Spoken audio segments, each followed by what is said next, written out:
दोस्तों 69,000 शिक्षक भर्ती में कुल मिला के 50 पेज का ये फैसला आया है। और जैसा कि आप जान रहे हैं कि इसकी सुनवाई अभी हाल ही में संपन्न हुई थी और फिलहाल इस पर जो पूरा का पूरा ऑर्डर है आ चुका है। और यहाँ आप देखेंगे तो लगभग 90 केसेस थे। ठीक है, अगर आप देखेंगे तो कुल मिला के 90 केसेस पर एक साथ ये फैसला आया है। और ये फैसला इस प्रकार से फ्रेंड्स कि 69,000 में जो पूरा का पूरा गेम है वो पलट सकता है।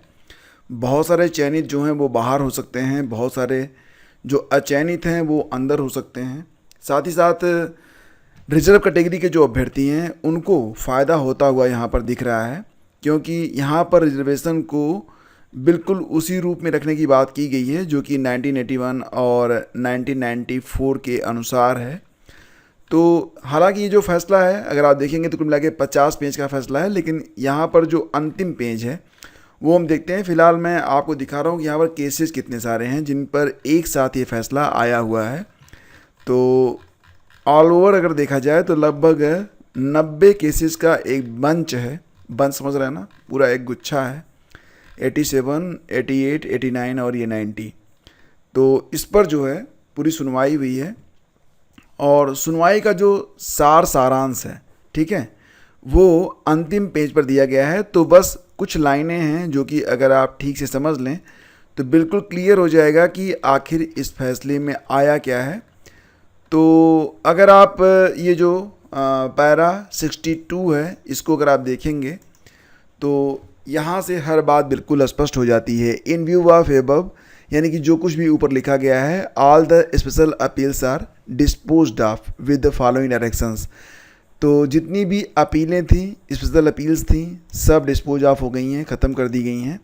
और जो डायरेक्शंस जारी किए गए हैं उनको देख लीजिए, ये बहुत ही इंपॉर्टेंट है। पहला बिंदु यहाँ पर ये दिया गया है कि the state government concern authorities, यानी कि राज्य सरकार या फिर जो सक्षम अथॉरिटीज़ हैं, shall prepare a select list of 69,000 candidate for the appointment as assistant teacher on the basis of ATRE 19 as per appendix 1 to the service rules 1981 FRS, ignoring the select list dated 1 June 2020 and 5 जनवरी 2022। तो यहाँ पर यह कहा जा रहा है कि 69,000 शिक्षक भर्ती में एक नई लिस्ट तैयार की जाए जिसमें ATRE 19 के लिए जो सर्विस रूल 1981 है उसके मुताबिक, और जो लिस्ट जारी हुई थी 1 जून 2020 वाली और 5 जनवरी 2022 वाली, दोनों को इग्नोर करते हुए, यानी कि ये जो दोनों लिस्ट हैं वो ख़त्म कर दी गई हैं, इसका कोई बहुत मतलब नहीं होगा और एक नई लिस्ट यहाँ पर जारी करने की बात कही गई है। और ये भी कहा गया है कि we are conscious of the fact that the learned single judge has already quashed the select list of 6800 candidates dated 5 जनवरी 2022। तो कहा जा रहा है कि हम ये भी जान रहे हैं कि सिंगल बेंच के द्वारा जो 6800 की लिस्ट थी उसको भी यहाँ पर क्वेश कर दिया गया है, ख़त्म कर दिया गया है, यानी कि 6800 नाम की कोई भी लिस्ट अस्तित्व में नहीं है। तो एक लाइन में समझें तो कहा जा रहा है कि 69,000 का एक फ्रेश लिस्ट तैयार की जाए और जो भी लिस्ट अभी तक जारी हुई हैं उनको इग्नोर करते हुए। पैरा 2 देखते हैं। After preparation of select list in terms of quality points enumerated in rule 14 of service rules 1981 reservation policy. देखो ये लाइन बहुत इंपॉर्टेंट है कि जो रिजर्वेशन पॉलिसी है be adopted as envisaged under section 36 of reservation act 1994। तो ये कहा जा रहा है कि जो रिजर्वेशन की पॉलिसी है मूल रूप में उसको 1994 के मुताबिक ही अप्लाई किया जाएगा। और देखो ये लाइन बहुत ही यहाँ पर मास्टर स्ट्रोक के रूप में सामने आई है। क्या कहा जा रहा है कि if a reserve category candidate, अगर एक आरक्षित उम्मीदवार, आरक्षित श्रेणी का उम्मीदवार acquires merit equivalent to the merit prescribed for the general category, अगर एक आरक्षित श्रेणी का उम्मीदवार जनरल कैटेगरी के उम्मीदवार के बराबर अंक प्राप्त करता है, देन तब meritorious reserve category candidate shall be migrated to the general category. तो कहा जा रहा है कि तब उस दशा में जो रिजर्व कैटेगरी का बच्चा होगा उसे जनरल में काउंट किया जाएगा। ठीक है, as per the provisions contained in section 36 of reservation act 1994।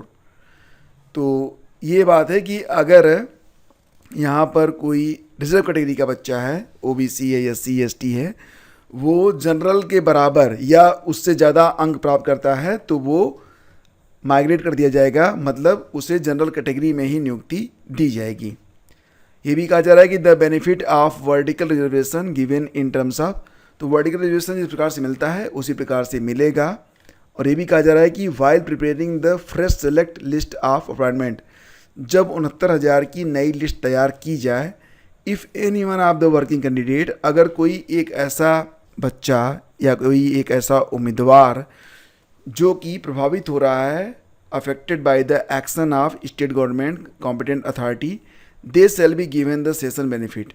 तो ये कहा जा रहा है कि अगर 69,000 की नई लिस्ट तैयार हो रही है और कोई एक ऐसा चयनित है जो कि शिक्षक के तौर पर काम कर रहा है और उसकी नौकरी जा रही है, तो उसको सेशन बेनिफिट दिया जाएगा, यानी कि 31 मार्च 2025 तक उसकी नौकरी बनी रहेगी। इसके बाद उसे बाहर किया जाएगा। क्यों? क्योंकि यहाँ पर जो स्टूडेंट्स हैं ना, वो सफ़र ना करें। यहाँ पर ध्यान किसका रखा जा रहा है? स्टूडेंट्स का। The directions issued by the learn single जज in the impulse judgement and order stand modified accordingly. और ये भी कहा गया है कि the entire exercise shall be carried out in terms of this judgement with in a period of 3 month. तो 3 महीने का समय यहाँ पर दिया गया है और जो डायरेक्शंस हैं इसके मुताबिक लिस्ट तैयार करने की बात यहाँ पर कही गई है।